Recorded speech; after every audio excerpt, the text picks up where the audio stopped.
Assalamualaikum warahmatullahi wabarakatuh. Waalaikumsalam warahmatullahi wabarakatuh. Buya, saya mau bertanya, jika ada air di ember yang ukurannya bukan 2 kola, lalu terkena cipratan bekas wudhu, apakah air itu menjadi mustakmal? Baik. Nah, kalau memang air itu menjadi mustakmal, apakah air di ember yang tidak 2 kola itu harus dibuang? Terima kasih Buya. Assalamualaikum warahmatullahi wabarakatuh. Waalaikumsalam warahmatullahi wabarakatuh. Ada air, wah ini memang belajar itu harus sempurna ya. Air itu ada yang pertama air suci dan mensucikan, boleh dipakai wudhu. Air yang turun dari langit, yang keluar dari bumi, semua itu suci dan mensucikan.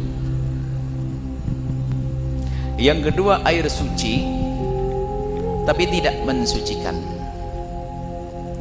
Air suci yang tidak mensucikan ada 2, yaitu yang pertama adalah air yang semula suci dan mensucikan, cuman sudah dipakai untuk bersuci, namanya air mustakmal. Buya janji juga, insya Allah Buya jelentrekan, sering orang salah ini. Memang Buya langsung kemarin bab mandi besar, ini memang airnya belum kita bahas, biar seni lah dikit, karena mandi besar kan hampir setiap saat kita terjadi itu, kadang-kadang salah di situ. Kadang air insya Allah aman lah, air banyak. Yang kedua tadi air suci namun tidak bisa mensucikan. Yang pertama air suci yang sudah dipakai, namanya air mustakmal. Jangan salah paham, santri ngantuan menganggap air mustakmal itu adalah air sedikit yang kesentuh tangan. Mustakmal katanya, oh bukan, ini enggak mustakmal. Air mustakmal adalah air sedikit yang sudah dipakai untuk membasuh yang wajib.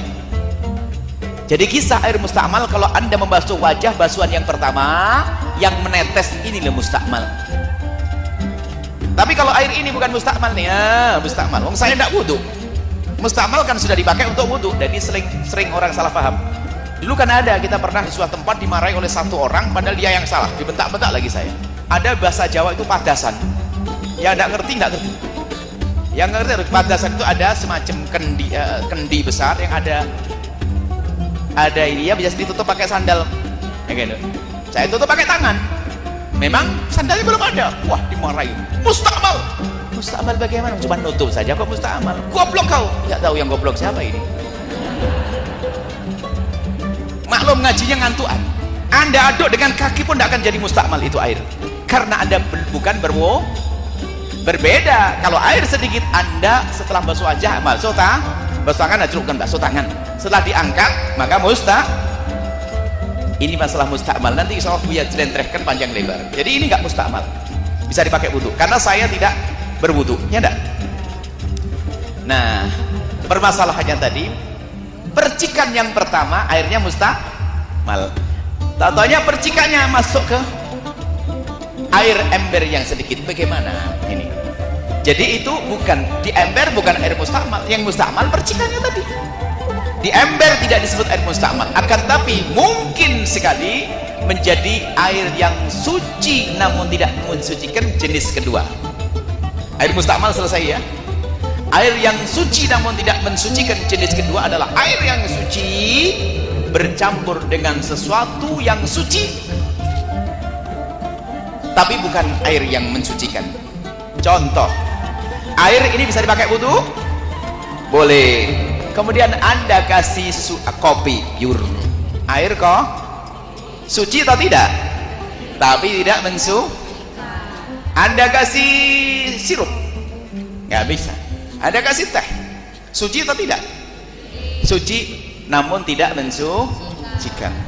Nah, pembahasannya di sini adalah air yang semula suci dan mensucikan ini, kalau kemasukan sesuatu akan berubah menjadi air suci tapi tidak mensucikan, dengan catatan perubahannya itu parah.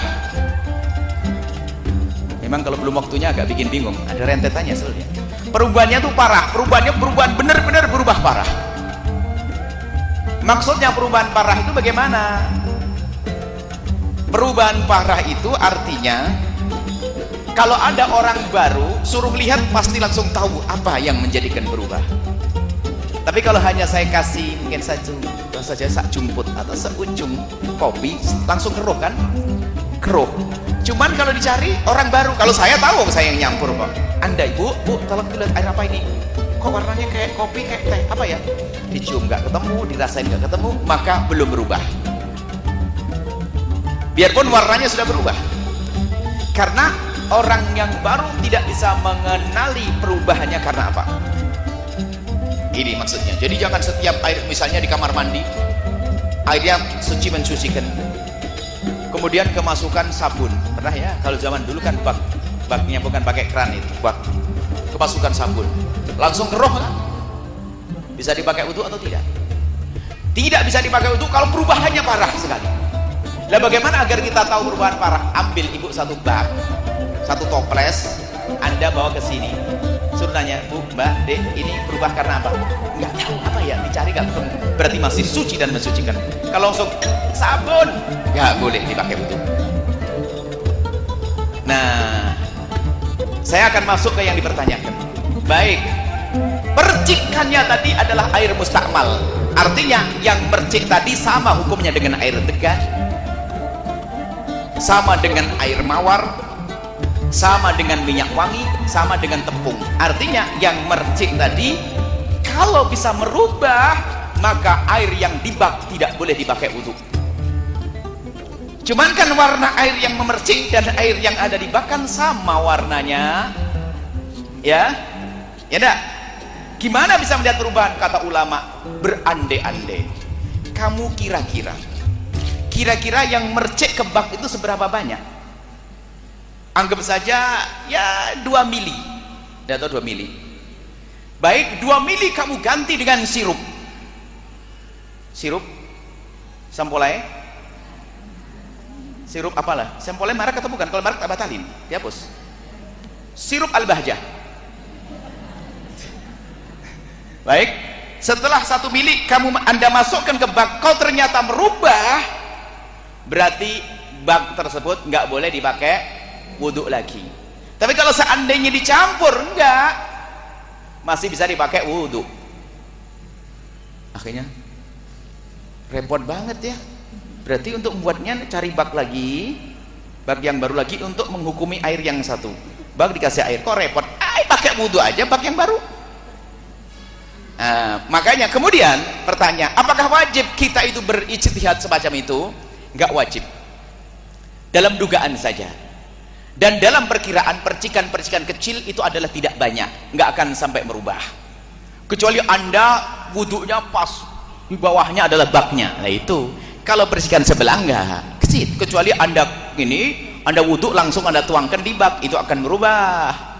Kalau seandainya diganti dengan sirup akan merubah. Tapi kalau percikan sedikit, nggak usah kena was-was. Nggak usah kena was-was. Selesai ya? Nggak usah pusing. Wah, percikan langsung air sedikit. Bahkan jika Anda berwudu dengan air sedikit, boleh caranya ikhtirab begini loh ya. Airnya hanya 1 bak begini. Ini anggap saja bak. Saya buka sekali baknya. Bak kecil. Nah, saya wudu sah kok begini. Niat ikhtirab. Niat ikhtirab, niat mengambil. Jadi waktu saya masukkan tangan ke air ini untuk niat 1, sah. 2, bahkan waktu tangan pun saya ngambil tangan di sini, niatnya niat menciduk, bukan niat membasuh tangan, niat menciduk. Ada enggak sisa air yang di tangan? Masuk nggak apa-apa, disebut para ulama, masukkan tangan ke sini nggak apa-apa. Maka jangan kena penyakit was-was. Selesai? Nggak usah dipikirin. Bahkan ini saya wudhu gini sah kok. Tapi jangan di atasnya. Oh, bukan di atasnya. Saya menciduk dengan niat ikhtirab, niat menciduk, baru saya masukkan tangan saya. Pasti ada tetesan-tetesan yang masuk kan? Pasti, tapi gak dipikirin oleh para ulama. Jangan dibikin susah urusan ibadah semacam ini saja insya Allah. Jadi gak apa-apa, jangan dipikirin, percikan-percikan sedikit gak terlalu berarti. Tetap suci dan mensucikan, Anda boleh wudhu dengan itu, dan jangan kena penyakit was-was. Anda baca agar paham bab ikhtiraf.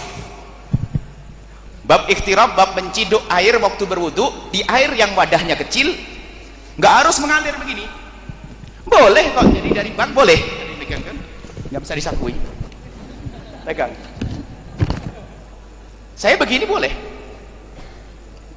Baknya kecil, karena nggak ada lubangnya, sini repot.